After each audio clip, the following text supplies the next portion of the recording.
Let's cross back to the Élysée Palace. Our reporter Yen Lee standing by. Yen, a very significant ceremony. Tell us more. Well, before the ceremony, the Élysée Palace had told us that it really wasn't a celebration but a commemoration, and President Emmanuel Macron really hammered that in by saying that this anniversary date, the Evian Accords, represented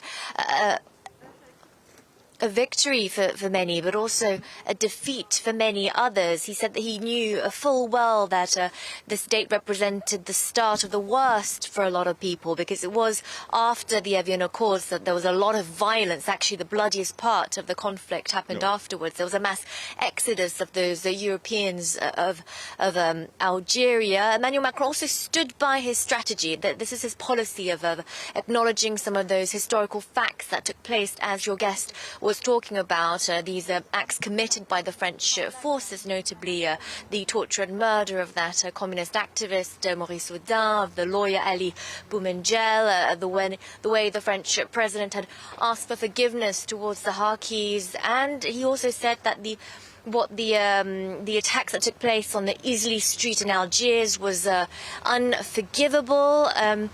A lot of words, a lot of actions, and there have also been a lot of flowers placed at memorials since Emmanuel Macron came to bow, but still no official apology for colonization, which of course wasn't really expected. It was interesting to note that back in 2017, when Emmanuel Macron was a candidate for presidency, not yet a president, he said that colonization was a crime against humanity, and that he got a lot of backlash for those statements, particularly from the right and the far right. And even now, politicians in France on the far right, and even within his own centrist party, they warn him that the French president shouldn't be too repentant on these topics. It is, of course, a very sensitive issue, and we are in an electoral year. We're just 3 weeks away from the presidential elections. All right, Yenna, thank you very much. Yen Lee reporting from the Élysée Palace. We'll be putting Emmanuel Macron's comments into context of this election campaign, but also in regards